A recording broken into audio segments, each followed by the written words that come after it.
Believe it or not, it is Wednesday morning, 71 degrees Fahrenheit here in the San Gabriel and surrounding areas. And my breakfast is my normal breakfast, when I don't even think about the cheapness of it all.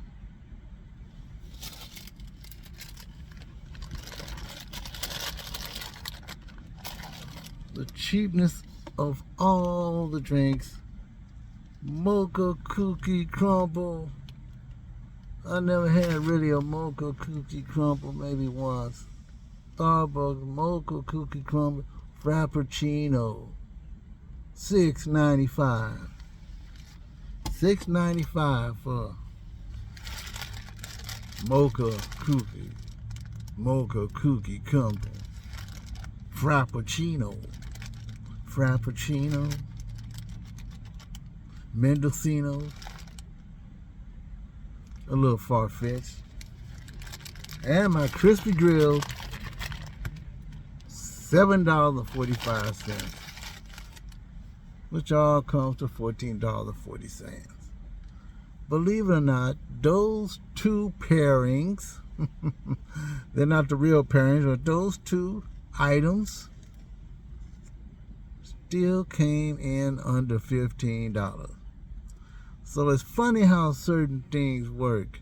You be thinking another food item from another franchise is different from another franchise.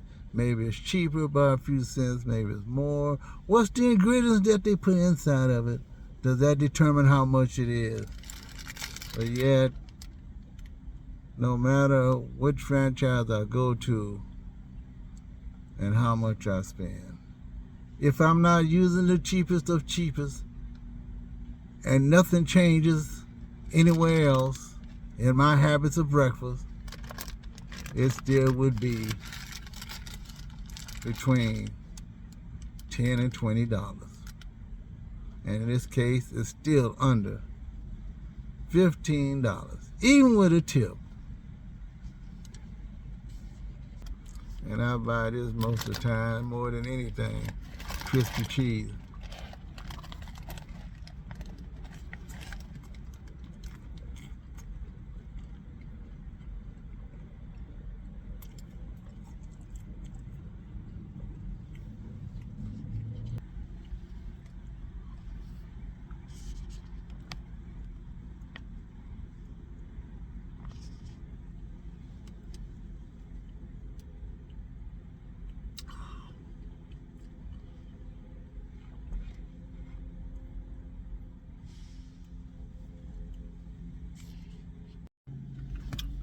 And would you believe this mocha cookie crumble frappuccino, venti size, is only 20 milligrams of caffeine.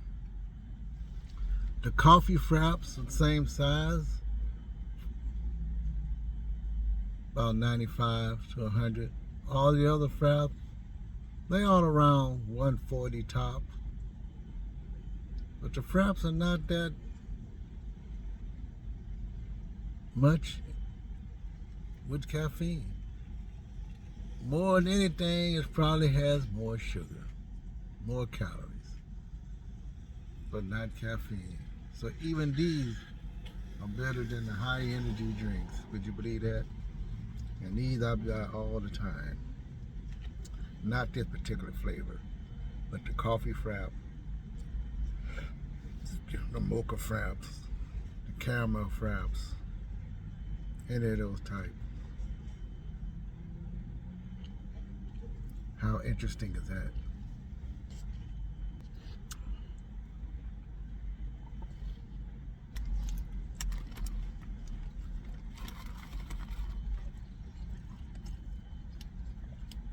Oh, delicious. So Walmart is closing, I believe, 269 stores across the USA. And I saw at least one in Pasadena. They give the address. is closing. I think one in either San Bernardino or Riverside area. I believe one in Bell, California. Also, Walmart is closing all 50-something of their medical. When they said medical, I thought they were talking about drugstore, but I guess you can do stuff online, or they want to try to just push it more online. But I guess they have, I guess you can get your medications in the Walmart. They're going to close those up. They said 51. I never really paid any attention. But you know, I did get some medicines, some prescriptions in the past from Walmart. Usually I waited there, but I only did that a couple of times. Sometimes you have to wait quite a long time, at least an hour, regardless of how many people are there. So I remember that. So I forgot all about that. That's something else. And I also believe that a long time ago, when Walmart was really growing quite fast, there were a lot of places that the big cities that they didn't even want a Walmart put up there. None at all. They didn't want no Walmart there. Thought that the Walmart stores, cheaper products, had something to do with it. When their products are really not all that cheap. They're right in line with everything else. And now look at them. They don't have to keep them from opening up new stores. Now they're losing stores because they're doing cost cutting, and underperformance stores are being closed, especially the ones in the rural areas. They can't sustain those Walmart in places that are basically country. That's what I'm gonna say. Way out there, underperforming. But in my opinion, I always wonder why franchises, when they start anew or they have a new following, they make a whole bunch of stores all over the place. And then 30 years later, maybe 10 years later, find out they just can't sustain them anymore. And so they start losing money.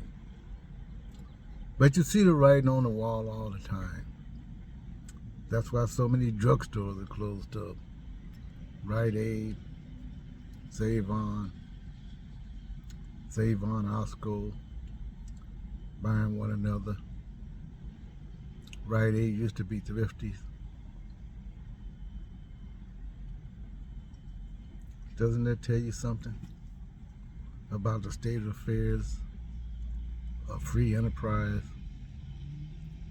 You're trying to get as rich as you can, and maybe somehow you get out while you still can by closing certain stores, put your money in your pocket and move on to something else. Because many times a lot of these founders of these franchises have other franchises, or they have something else going on that they don't have to worry about being the proprietors anymore. The headaches. That's what I think it is. You can only go so far. But if the trends change, I guess you're going to have to close up your shop. That's what it's about. Regardless, I still think it is amazing how people has the know-it-all and the strength to start a franchise, to start a restaurant, you must have to have some good savvy coming your way. Because it is difficult. I can see going through all the bureaucracy, red tape to getting the permits and all that.